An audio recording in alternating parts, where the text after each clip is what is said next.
Hi, my name's Lachlan and I like bikes. I'm on a mission to find the best bikes in South Australia. This is Best Bikes in SA.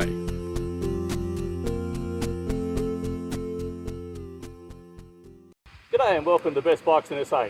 Today we've got Dee here with his CBR1000RR. It's not the sort of bike I like, but he obviously loves it.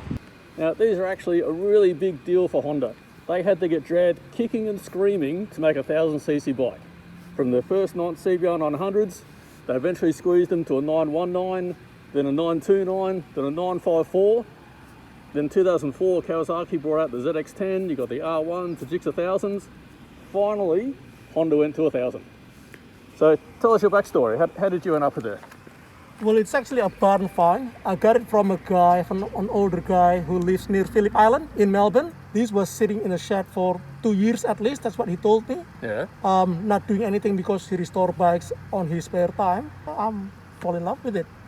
So that wasn't your first bike, I'm guessing? What did you have beforehand? It wasn't. Well, my first bike, I rode out on a CBR1000RR back when I was in Melbourne. So you went from that to the 1000? No, and then after that, I've got a Gixxer 600. But that's a big step up. Yeah, yeah. And then when I moved to Adelaide, I sold that bike and get the 2011 version of the Fireblade. Nice. And I somehow keep getting back into this era because of how they got this muffler underneath the seat, which I think GP like, Moto GP style, which is pretty cool. So between this and the newer model one you've got, tell me about what's good and what's bad between the two. I can only name one difference, being that the new one has got a slipper clutch and this one hasn't. But it's an easy modification. It doesn't take the bank to install it. If I got the money to do a bit more of this, which I don't at the moment, I would definitely just put the slipper clutch, and that would make it easier to manage the bike. Oh yeah, so fuel range on a sports bike, it's not something that people really look for, but what do you sort of get out of a tank on it? I'd say the light started to come out when it's 200 kilometers. Okay. So I'd say it still have around 5 liters on the tank. So if I'm gonna go really flat out, yep, I'll probably be able to push it to 50, and that's going in highway among that range. Yeah, that's not bad. Because these people might not know, there's actually a cover over the fuel tank. That's actually not the tank itself. On the track, how fast have you taken it? What's the top speed you've done on it? On the track? On the track. On the track. This one or the other one? This one.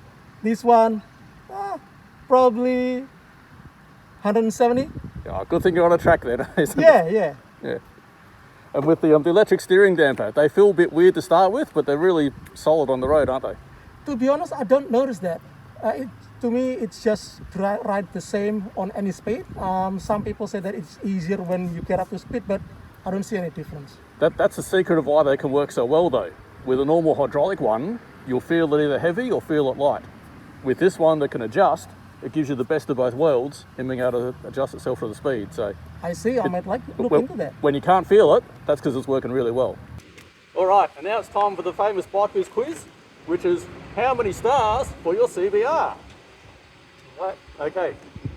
Dee, can you tell me the model code, the factory name for your bike? SC57? A lot of people know the horsepower, but what's the torque of the motor? Oof, I don't have a clue of the torque. The paint code. What's Honda called the paint colour? I think it's Victory Red. What costs more? The rider's seat, the passenger seat, or the single seat cowl?